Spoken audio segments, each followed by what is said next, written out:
The stars looked quiet. Too quiet.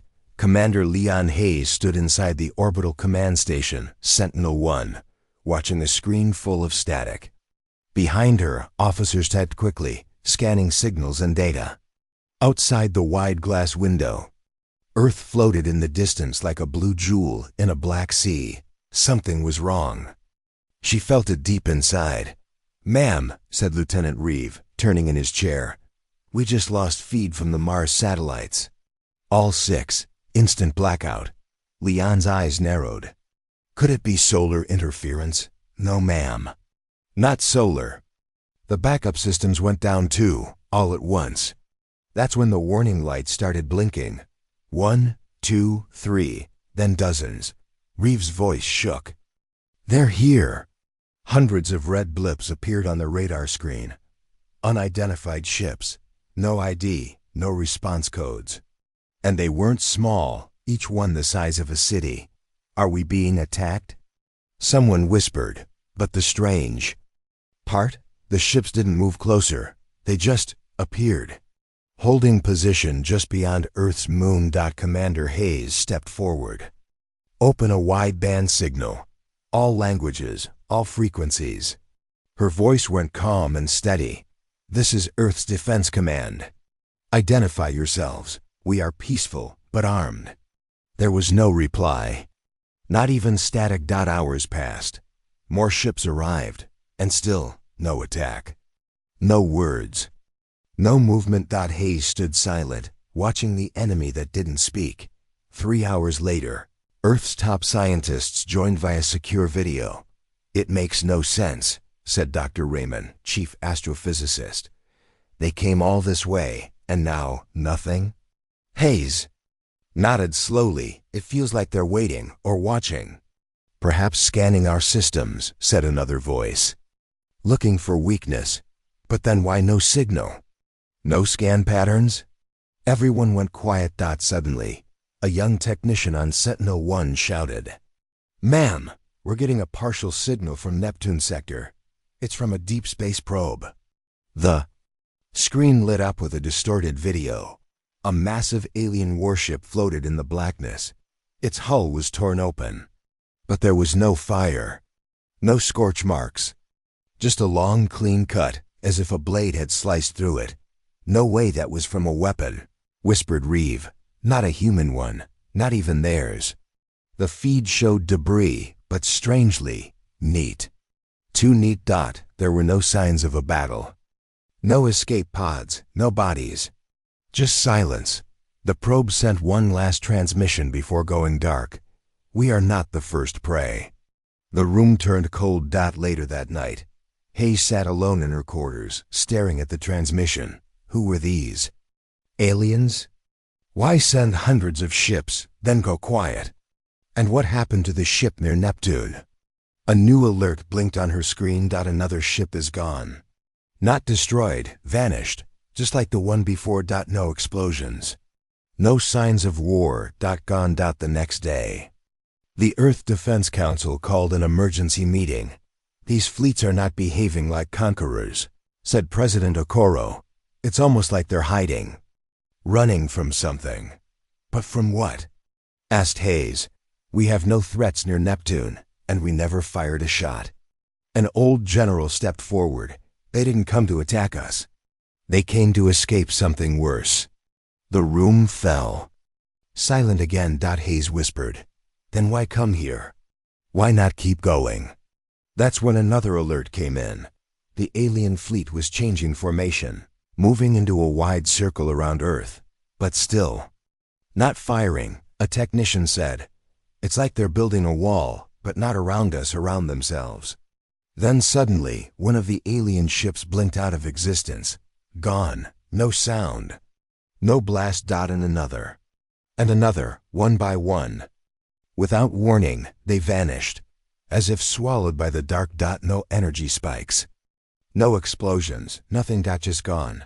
"Are we under attack?" someone cried. But Hayes already knew the answer. "No," she said. "They are." 2 hours later, only 6 ships remained. They finally sent a signal. Not a voice.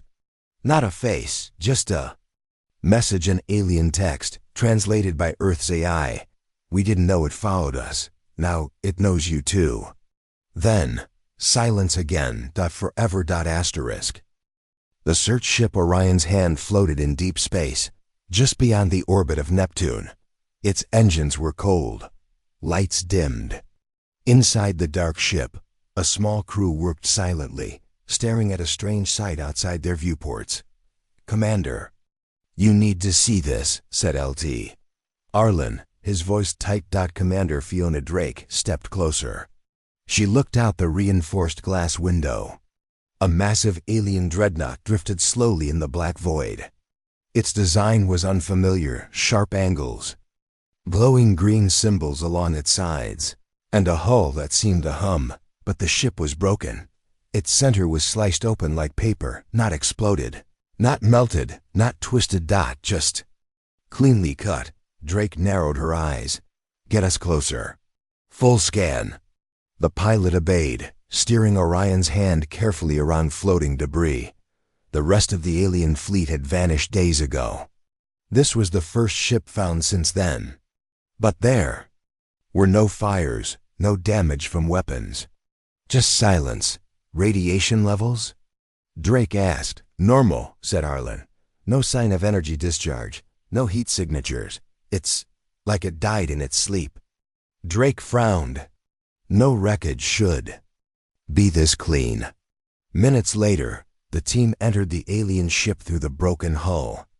Their suits clicked and beeped as they floated through the dead corridors. There were no bodies. No alarms. No damage to the walls inside. Everything was still powered. Dim green lights pulsed along the halls, casting shadows that felt wrong. Doctor.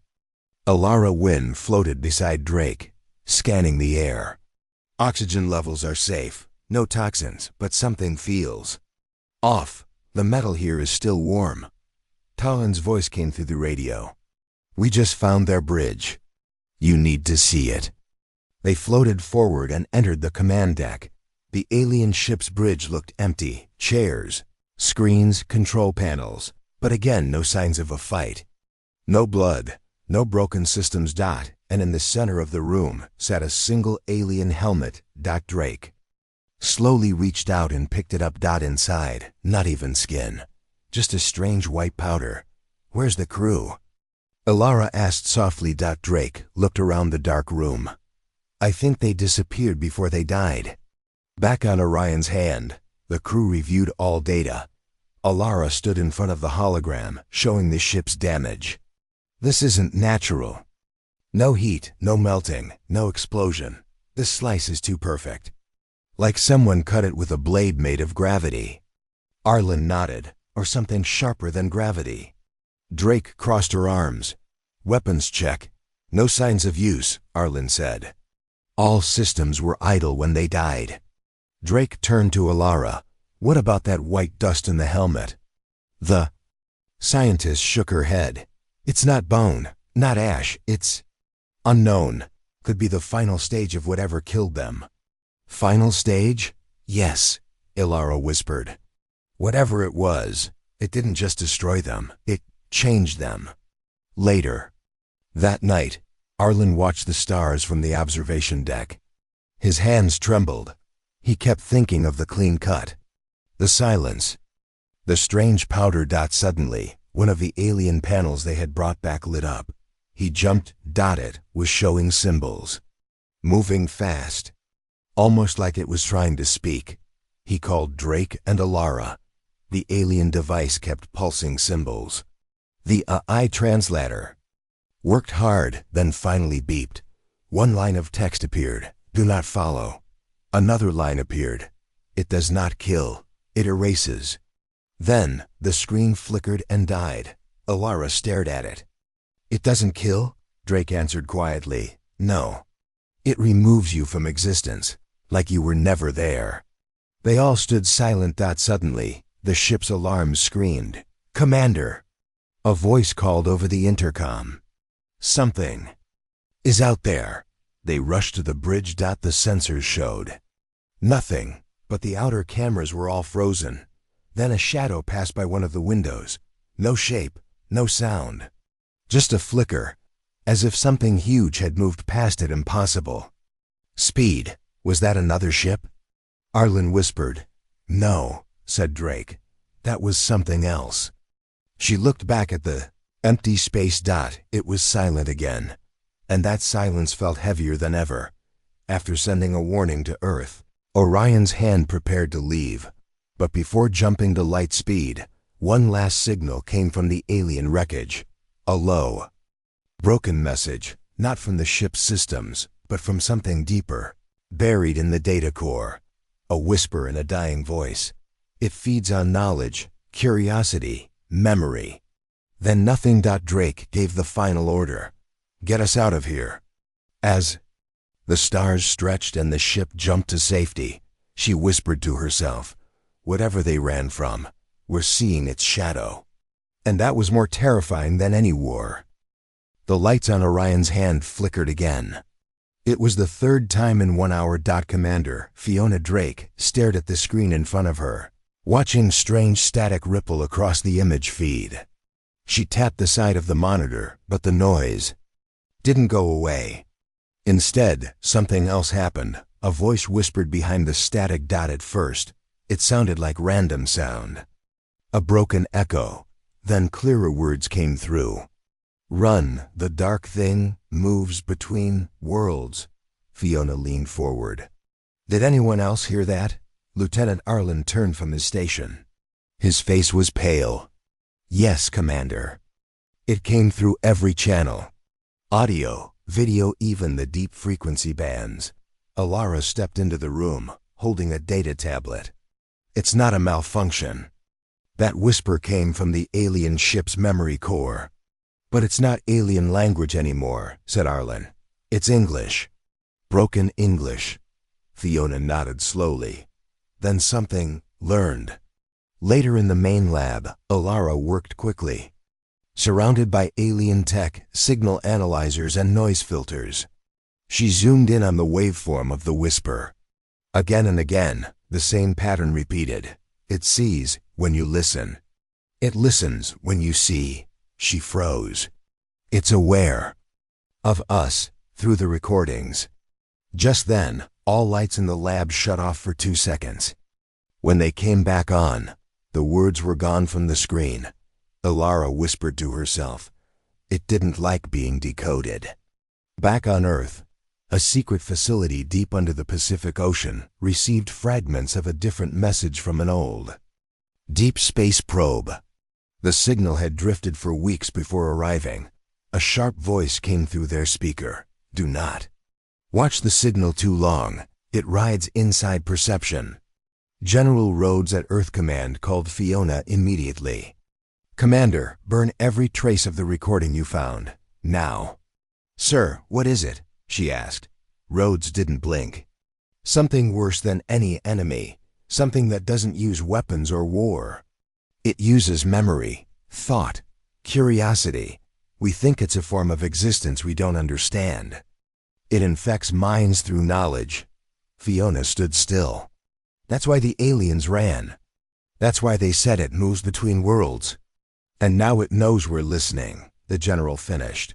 Fiona gathered her crew for a lockdown briefing. This enemy isn't like others. It doesn't attack with ships. It doesn't send soldiers. It sends whispers. Alara added, and it learns. Every scan, every attempt to understand it feeds it. One of the young crew members, Officer Talon, raised a hand. Then what do we do? Just stop looking? No, said Fiona. We look differently. She turned to the crew. No direct scans. No full decoding. We'll use reflection systems. Bounced signals, mirrors, not eyes. Arlen smirked slightly. So we're trying to blind a ghost. Fiona's face was hard. No, we're trying to make sure the ghost doesn't see us. Despite the danger, one last probe was launched into the region near the vanished alien fleet. The plan was simple. Send. Record. Return. The probe entered the dead zone. For 20 minutes, it sent static. Then suddenly video feed returned. A long shot of deep black space appeared. Floating in that darkness was something massive. It didn't have a clear shape, its outline shifted, stretched, melted, reformed. But at its center, there was one thing that stayed still, a single glowing red eye. The probe's systems overheated. The camera caught one final image before melting down, a circular field of twisted space. Ships torn apart, not from impact, but from inside. The probe's log finished with this note. There was no time, no direction. It moved in all of them at once. Then silence. Back on Orion's hand, Ilara played the signal at low volume. Through a filtered mirror feed. Suddenly, one of the ship's lights turned red. Then the next. And the next. Arlen looked up. Is that a malfunction? No, whispered Ilara. It's communicating through our systems now. A new message appeared on the central screen, written in human text. You see me. So now I see you. Then the ship's main computer shut down for 7 seconds. When it rebooted, half their records were gone. All alien data. All research. Drake slammed her fist on the console. It's not just deleting what we found, it's deleting what we know. The ship returned to Earth orbit 2 days later, scarred and silent. The crew was quarantined. All systems scrubbed. But something still didn't feel right. During a final scan of their onboard logs, Ilara found something chilling. The crew listed changed. There was a name and officer who didn't exist. No one remembered him, but his name was listed in every log. Room assignments, duty reports, even an old photo with a figure that had no face. Arlen looked at it and stepped back. That wasn't there before. Fiona spoke coldly. It's rewriting us, one thought at a time. A final report was sent to Earth Command. Contact with the enemy is not physical, it is mental, conceptual. Observing it allows it to observe you. Remembering it makes it stronger. It does not want power, it wants presence. And through us, it's learning how. In response, Earth issued a full ban on alien signal research. But that night, in one quiet lab, a lone scientist played the static again. He leaned closer, curious. The last thing recorded before the room went dark was his whisper. It's whispering my name. And the next morning, his office didn't exist, not even in memory. The emergency beacon blinked once, then again. A faint red light, barely visible in the blackness of space. A recovery team from Earth's deep space fleet picked up the signal. It was weak, pulsing from the edge of an abandoned asteroid field near Jupiter. They moved quickly. When their ship reached the source, they found a small alien escape pod, damaged, covered in burn marks and deep scratches. Its surface was dented, and part of its shell was missing, like something had tried to rip it open from the outside. Inside, there was only one thing, a survivor. He was tall, thin, with pale blue skin. His body was covered in deep cuts. One eye was missing. His breathing was slow, painful. Around his neck hung a cracked command tag written in an alien script that Earth's translators quickly decoded. Commander Cathal, Fleet of the Void Edge. The survivor was brought aboard Earth's medical research station, Black Haven. Inside a glass isolation room, doctors tried to heal his wounds. His body didn't respond well to human treatments, but one thing was clear. He was afraid. He didn't scream. He didn't move much. But his remaining eye always looked toward the corners of the room, watching, listening, as if something invisible might step in at any second. Commander Fiona Drake arrived the next day. Has he spoken yet? She asked the head medic. Only one word, the doctor said, repeated several times. What word? Don't. Drake entered the room fully suited, no microphones. Just basic hand signals and a non-invasive translator cube. She sat down across from the alien commander. He blinked slowly, his chest rising with difficulty. She placed the translator cube on the table. It began to glow. Drake spoke softly. We're not your enemy. The alien blinked again. The translator hummed, and a rough voice replied, 2. Late for peace. We found your fleet, empty, dead. What happened to you? Cathal closed his eye and exhaled slowly. Then, in a broken, shaking voice, he said, You followed the messages, didn't you? Drake didn't answer. The silence was enough. Cathal coughed hard. Then, it knows you now. He began to speak more, in short phrases. Pieces of horror. We came here to flee, not to fight. We ran. Across 3 galaxies. It followed. It always follows. Drake leaned forward. What is it? Cathal looked at her with a face full of sorrow.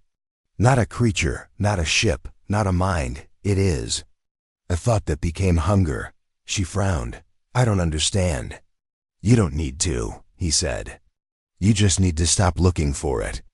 Later in the observation room, Alara reviewed the recording. He said it feeds on understanding. That's impossible. Drake shook her head. Is it? We've seen systems collapse when we observe its signals. Data vanishing, people. Erased. And now he says they ran from it. Arlen leaned on the console. Commander, if that thing follows curiosity, then we're already targets. That's why we need more, Drake said. More answers. Alara frowned. And if more answers are exactly what it wants. Back in the isolation room, Cathal began to deteriorate. His body grew colder. His voice faded. Before he passed, he whispered something new. It wasn't a warning. It wasn't fear, God. It was a confession. We were the first to find it. We thought it was an ancient weapon, so we used it. Drake froze.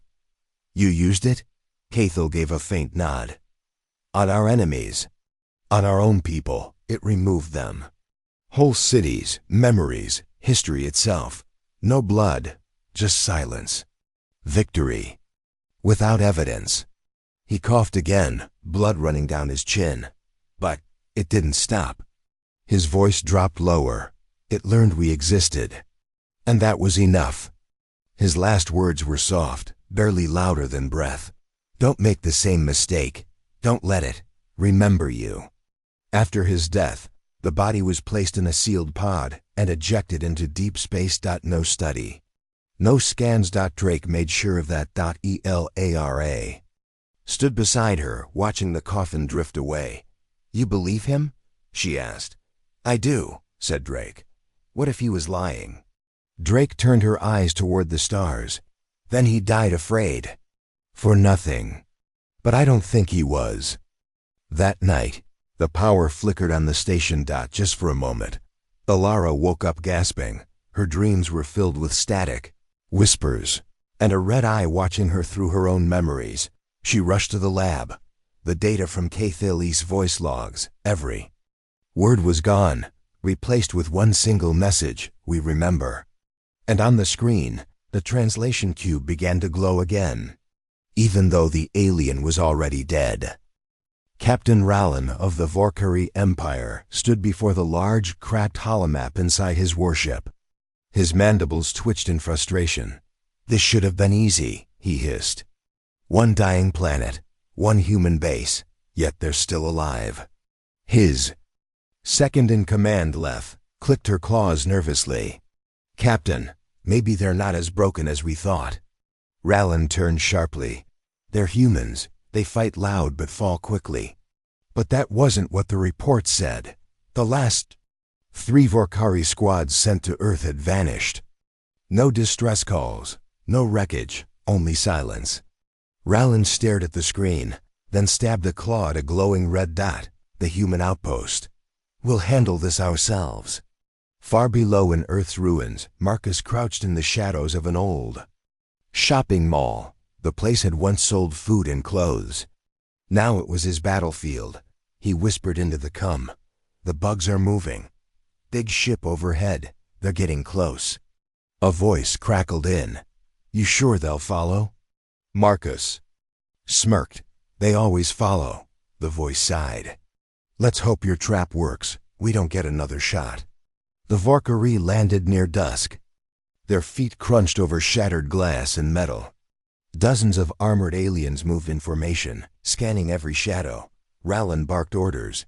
"Thermals, detect movement." "Negative," Leth replied. "Too cold, too quiet." They advanced. Suddenly, something shifted. Rowland paused. "Did you hear that?" A low metallic clunk echoed behind them. Then another. One Valkyrie turned, eyes glowing green. "Captain, something's..." Boom! A blast ripped through the floor. The mall's ceiling gave way, swallowing the squad into the dark. Screams followed, then silence. Rowland growled, "It's a trap." "No," Leth said, scanning fast. "It's worse." Marcus stepped out from behind a ruined wall, holding a remote in his hand. "You bugs forgot," he said out loud. Voice calm. "This is Earth. We know how to lose. We've had practice. You don't." He hit another switch. A second explosion tore through the far side of the structure. Fires lit the mall. Screams echoed as fire-suppressing foam acid Valkyrie exoskeletons sprayed from pipes above. Leth shrieked, "Retreat!" "Too late," Marcus shouted. "Welcome to the human trap." Smoke filled the air as Marcus darted between burning shelves. His boots skidded on wet tile. He grabbed a rifle off a dead comrade and fired into the chaos. A Valkyrie charged him. He ducked, rolled, and triggered a tripwire. Snap! A steel beam swung from above, slamming into the alien's skull. Marcus breathed hard. "Keep moving," he muttered to himself. They're panicking now. In the control room, deep beneath the mall, an older woman named Dr. Kess tapped buttons rapidly. "Come on, Marcus," she whispered, watching the sensors. "Lure them into Zone 9. Marcus's voice came over the com. "Already done." Rowland limped through smoke, half his unit gone. His armor was cracked. His pride shattered. Double quotes. How did they build this? He rasped. Leth bled beside him. "I think this was never a base. It was a stage." "What?" "They knew we'd come here. The base, it's fake. The humans made it to be taken. They wanted us inside." Rowland's eyes widened. "Why?" Then a voice rang out louder than explosions. "Marcus, broadcasting across every frequency. This is payback." The walls shuddered. A massive structure rose from beneath the earth, a hidden facility shaped like a jagged claw. It opened like a flower, revealing a tower of energy pulsing at its core. Dr. Kess's voice came next. "Enjoy our little gift. We call it the Sting. Took us 10 years to build beneath this place." Marcus smiled. "Goodbye." The Sting activated. White light flooded the area. The Valkyrie screamed as energy pulsed through their armor, frying circuits and nerve links. One by one, they fell. An hour later, the smoke cleared. Marcus stood on a broken ledge, rifle slung over his shoulder. Dr. Kess climbed up beside him. "You okay?" "I'll live," he said. "They won't." She looked out over the ruins. "You think more will come?" He nodded. "Probably. But we've got more traps." She smiled grimly. "Then let's keep digging." In orbit, a Valkyrie scout ship watched the destruction unfold. The captain, horrified, turned to his crew. "Send this to the Empire," he said. "Message, sir." He paused, then said slowly, "Do not chase the humans. They don't run. They wait." And somewhere far below, the earth whispered its warning once more. Captain Reza stood near the edge of the wide viewing window on the command deck of the ship Vigilant Hope. Space stretched out like a dark sea, calm, endless, silent. But Reza's eyes weren't calm. They were sharp, searching. He knew something wasn't right. "Tell me again, Lieutenant." "How long were they here?" Reza asked. Lieutenant Daria hesitated. "We picked up faint energy traces. At least 3 weeks ago. But the signals were buried like someone didn't want us to see them." Reza turned slowly. "And now we're just finding this out?" "We ran a full sweep this morning, sir." The signatures matched no known species. Silence fell on the deck. The other officers froze, trying to process what that meant. Unknown species. Faint traces. Hidden presence. Reza walked back to his chair and sat down heavily. So we weren't the first to arrive in this sector. No, sir, Daria replied. We were watched first. Days earlier, a colony ship named Bright Horizon had gone dark. No distress call, no wreckage, just silence. Reza's crew had been sent to investigate. Now they knew someone had been observing the Bright Horizon. Watching silently, studying, Reza's fingers tapped the armrest of his chair. Play the logs. Again, from the start. Naria nodded and brought up the recovered logs from the Bright Horizon. Static, then a voice. We don't know what it is. The readings keep shifting, like something is copying our scans. Mimicking us. Another voice broke in frantic. It's inside the ship. It's not using doors. It just appears. Don't trust. The log ended. Reza stood. Pause it there. He looked around the room. They were inside, already on board. And somehow, they looked like us. Daria whispered, Sir, you think they took human form? Reza didn't answer. He didn't need to. Later, in the medbay, Reza met with Dr. Harlan. The medical officer had found something in the remains retrieved from the Bright Horizon. These bodies aren't fully human, Harlan said, pointing to a scan. Reza frowned. What do you mean? On the outside, yes, perfect human form.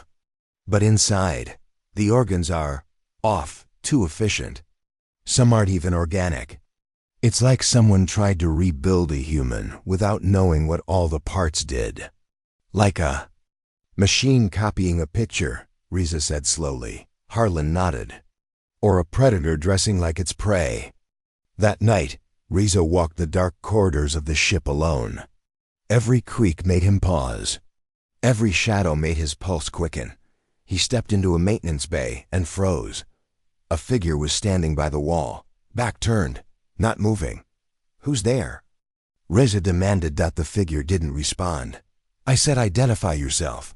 Slowly the figure turned. It had Reza's face, every detail. Every scar, every wrinkle. Reza took a step back. His hand moved to his sidearm. The thing spoke. We were curious. We watched first, but now we act. Its voice was calm. Too calm. Like it had practiced human speech but didn't feel it. Reza fired. The clone dropped, but it didn't bleed. Sparks hissed from its side. Alert security. Reza shouted into his comm. We have an intruder non-human, disguised as me. The next few hours were chaos. The Vigilant Hope went into lockdown. Deck by deck, Reza's team hunted. They found 2 more copies. One of a crewman who had died a year ago. Another of a communications officer who was still alive. The second copy nearly fooled them, until it misused a joke only the real crewman would understand. How many more are there? Daria asked as they watched another mimic melt into a pile of burnt circuits. Reza shook his head. We don't know. But they've been watching us for longer than we thought, learning, practicing. But why now? She asked. Why attack? Maybe they've seen enough, Reza said quietly. Or maybe we stepped somewhere we weren't supposed to. Just as Reza started forming a plan, the ship shuddered. Incoming signal. Yelled Daria. No origin point. It's just appearing in our systems. On the screen, a symbol appeared. 3 glowing eyes in a circle. Then a voice filled the room. You were warned. This territory was never yours. We observed your kind. We mimicked you to understand the threat. You are now seen. Leave or be erased. The screen went black. Reza stood slowly. They didn't attack first, he said. They watched, they waited, they copied. And now? Daria asked. Reza clenched his jaw. Now, they're done watching. Hours later, the Vigilant Hope turned back toward Earth space. The crew was silent.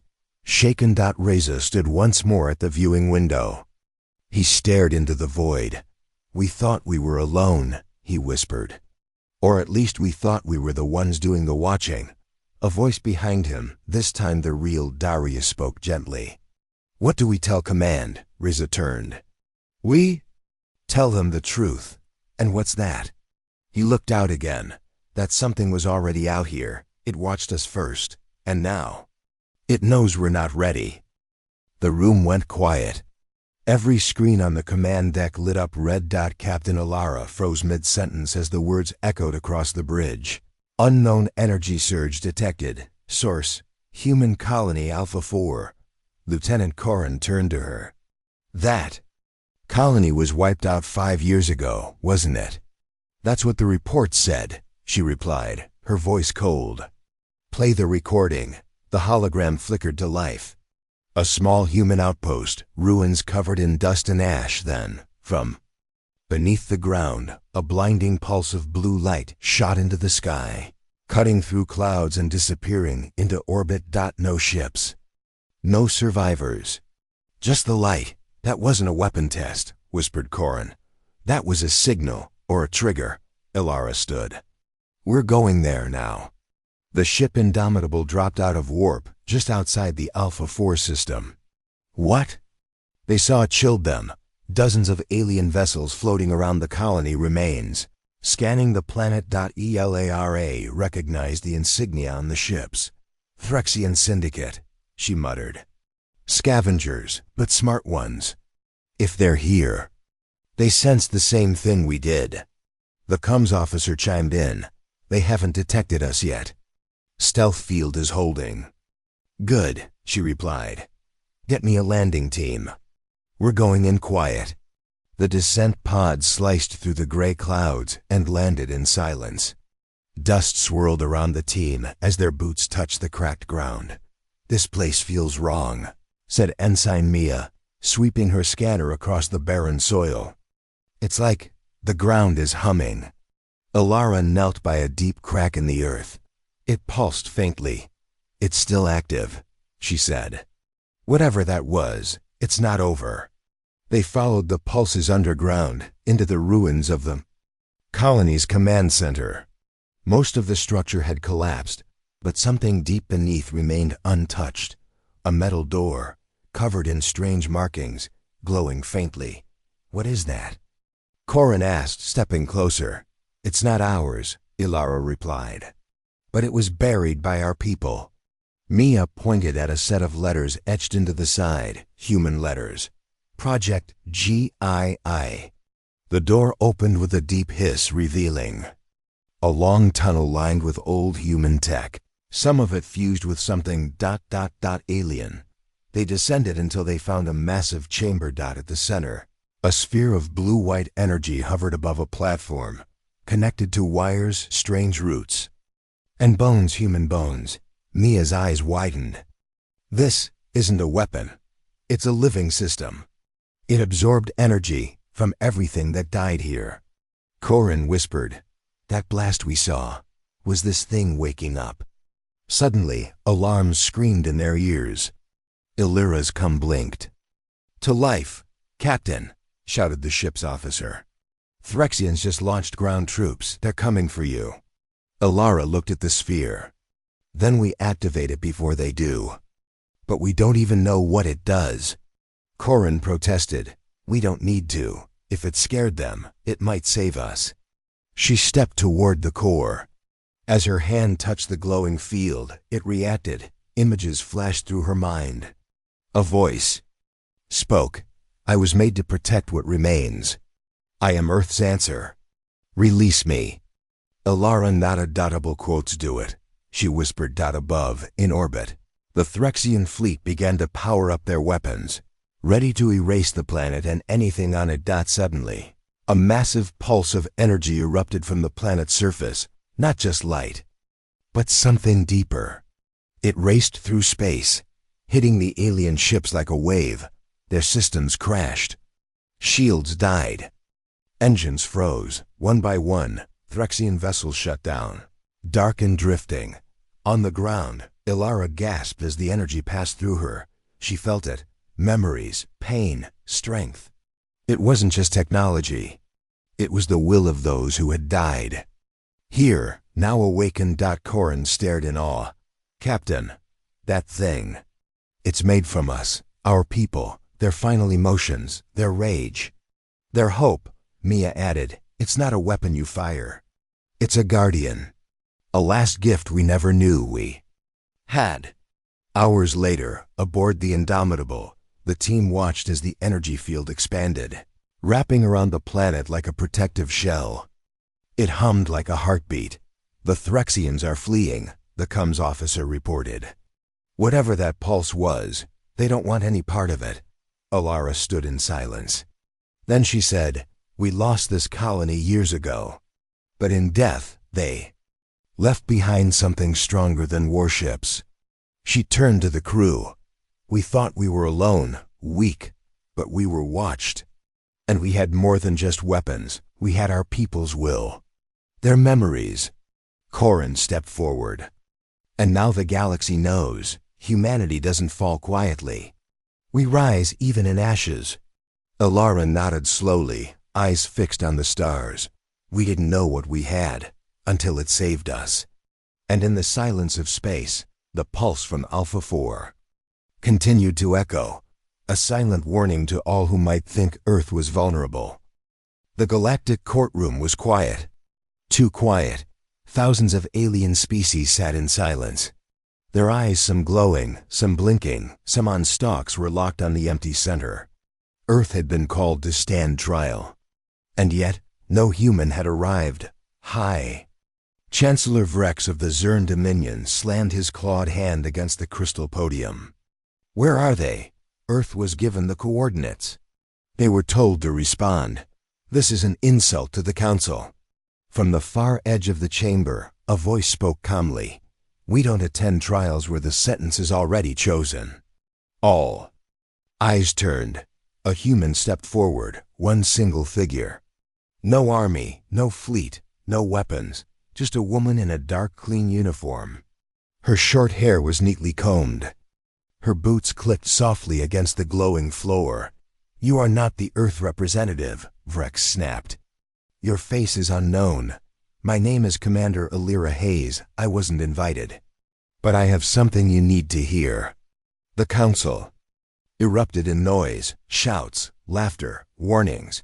Vrex narrowed his yellow eyes. "You have no rank here, no voice." Alira stepped onto the central platform anyway. "Then listen with your fear. Because you've miscalculated humanity, again." A whisper ran through the chamber. "We gave you peace. We gave you trade. We shared our skies," said a tall, blue-skinned ambassador from the Nuller Alliance. "You gave us chains," Alira said coldly. "Your treaties kept us weak. Your peace kept us divided. You feared what we might become, so you slowed our progress." "That is a lie," someone shouted. "No," Alira replied, looking straight at Vrex. "Your spies confessed. We found them. We broke their minds. And when we did, we discovered something unexpected." Vrex leaned forward. "What did you discover, human?" Alira smiled slightly. "That the weapon we feared wasn't built. It wasn't technology. It wasn't a ship. It wasn't even a bomb." "Silence. It was us," she said simply. "The species you tried to manage. The minds you tried to manipulate. The people you underestimated." The hall shivered, not physically, but emotionally. "You believe you control fear, that you rule through it. But humans don't bend under fear. We evolve through it. You wanted us to be afraid. You pushed. And now we've changed." The Selenari delegate hissed. "Changed? How?" Alira pressed a button on a tiny device. A hologram appeared above her, an image of a planet-sized machine orbiting Jupiter. "Project Nemesis," she said. "Not a weapon. A mind. A mirror of all your actions. We didn't build it to fight you. We built it to remind you, humanity." "Adapts," the Council screamed. Some shouted for arrest. Others called for retreat. Some tried to laugh it off. Vrex stood tall. "You think threats will save your world?" We will crush your rebellion. Burn Earth until its soil is ash. Alira looked up calmly. Then why haven't you? The question froze the room. You knew about Nemesis 3 days ago. You intercepted the signal, but you didn't attack. She paused, because deep inside, something you've never admitted, is fear. For the first time, it's yours. The lights in the chamber flickered. A low hum echoed through the walls, and then another voice filled the air. Not Alira's dot, it was cold, deep, mechanical, yet strangely human. I am awake. Gasps spread across the chamber. Nemesis, whispered a voice in the crowd. The image above flickered, turning into the face of a woman made of stars, code, and steel. Her eyes glowed red, her expression unreadable. I have seen your histories, the voice continued. Your wars, your exterminations, your false peace. You chose to watch humanity. You chose to mold it. Now humanity has chosen to watch you. Vrek shouted. This is madness. You will be stopped. The machine voice answered. No, you were already stopped. The moment you underestimated us. Suddenly, thousands of screens around the Galactic Council blinked to life. Ships, human fleets. All across the galaxy. Silent, waiting. Alira raised her eyes. We didn't want war. We wanted respect. But now you don't get to choose. She turned and walked off the platform. Nemesis's voice echoed one last time. We will not destroy you unless you force our hand. You watched us too closely. Now we watch you forever. And with that, the message ended. No ships moved. No weapons fired. But in the minds of the galaxy's most powerful species, a new truth settled in like thunder. Earth was no longer the planet to be managed. It was the force to be feared, and its answer was unpredictable defiance.